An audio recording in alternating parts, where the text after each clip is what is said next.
नमस्कार साथीहरू, म डाक्टर रविन। यो गर्दन दुख्दाखेरि गर्नुपर्ने अभ्यासहरू एक्सर्साइजहरूको यो भाग 2 मा तपाईँ सम्पूर्णहरूलाई हार्दिक स्वागत गर्न चाहन्छु। योभन्दा अगाडिको भिडियोमा हामीले गर्दन दुख्दाखेरि गर्नुपर्ने मुख्य 8 वटा एक्सर्साइजहरूको बारेमा जानेका थियौँ। यदि त्यो भिडियो तपाईँले हेर्नु भएको छैन भने यहाँ माथि कतैतिर त्यसको लिङ्क हुन सक्छ, त्यसलाई क्लिक गरेर अवश्य हेर्नुहोला। आजको यो भागमा हामीले गर्दनको अतिरिक्त अन्य भागहरूको एक्सर्साइज गर्नेछौँ जुन गर्दन दुखाइ जानलाई या गर्दन दुखाइ निको गर्नलाई अति नै आवश्यक छ र यी एक्सर्साइजहरू प्राय तपाईँका चिकित्सकहरूले तपाईँहरूलाई सिकाउँदैन। आउनुहोस् विलम्ब नगरिकन सुरु गरिहालौँ। र हातलाई यसो गर्नुहोस्, हातलाई यसो गर्नुहोस् र औँलाहरूलाई मुठी बनाउनुहोस्। हेर्नुहोस् त, बुढी औँलालाई भित्र राख्नुहोस्, औँलालाई कस्नुहोस्, सिधा बनाउनुहोस्। यसरी मुठी बनाउने, सिधा 6 चोटि गर्नुहोस्। 1 2 3 4 5 6। अब यसलाई तपाईँले मुठी बनाउनुहोस्, यसरी यसलाई गोलाकार घुमाउनुहोस्। 1 2 3 4 5 6। अब उल्टोबाट 1 2 3 4 5 6 है। अब तपाईँले यो एक हात लिनुहोस् र पुरा हातलाई यसो बनाउनुहोस् र अर्को देब्रे हातले तपाईँले यसो तलतिर यसलाई थिच्नुहोस् है त। अनि माथि फर्काउनुहोस्, तन्काउनुहोस्, यसरी तल, फेरि माथि, तल, माथि। त्यसै गरी अर्को हातको माथि, तल, माथि, तल, माथि, तल है। अब कुइनाको अभ्यास गर्ने, श्वास लिने, श्वास छोड्ने।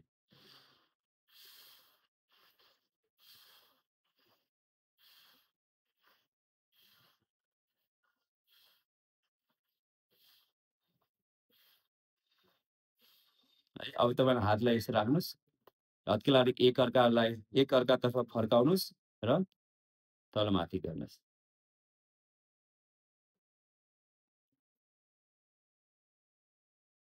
है।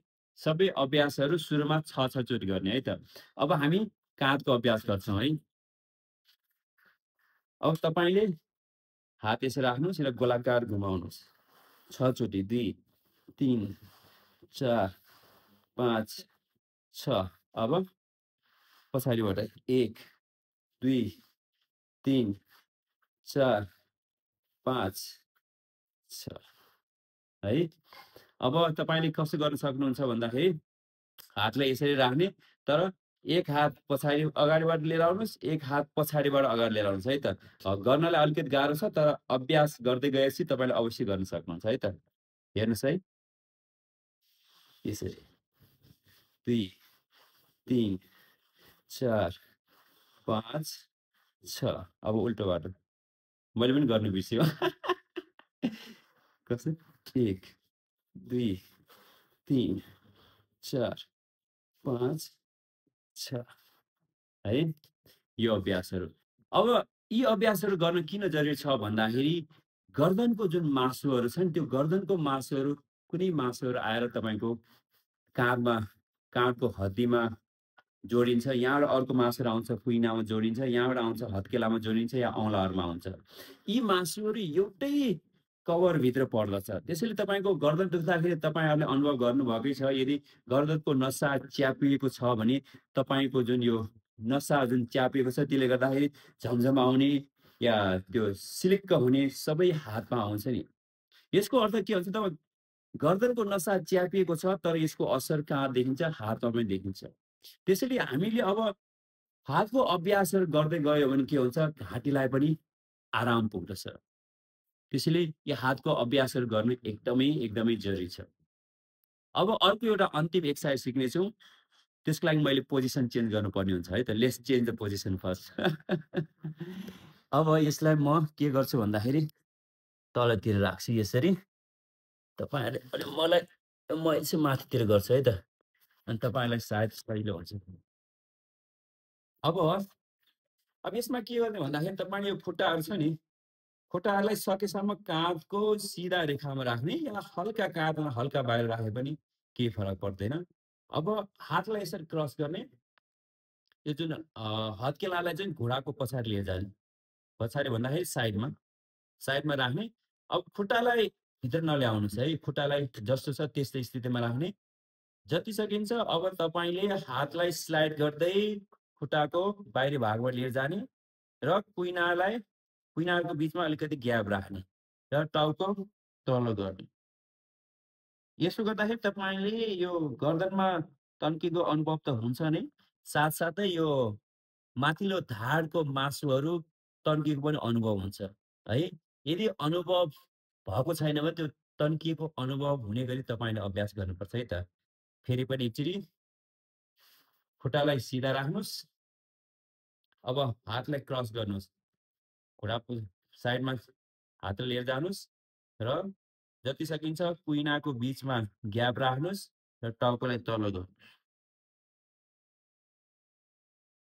टाउको सिधा, फेरि टाउको तल।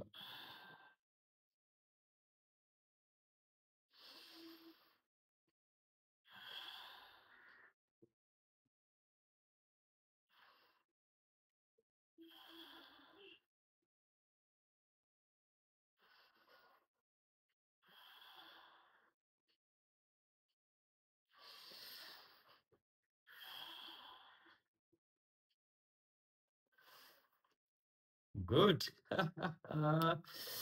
अब मैले यसलाई माथि राख्छु है त।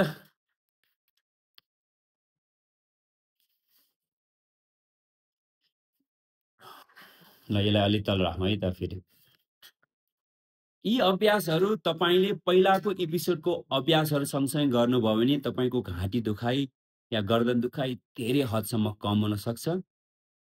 आजको लागि यति नै साथीहरू। अब हामी यो गर्दन दुखाइको एक्सर्साइजको तेस्रो भागमा तपाईँहरूलाई एकुप्रेसर या गर्दन दुखाइ हुँदाखेरि कहाँ एकुप्रेसर पोइन्टहरू खिच्नुपर्छ ती पोइन्टहरूको बारेमा तपाईँलाई हामी जानकारी दिनेछौँ।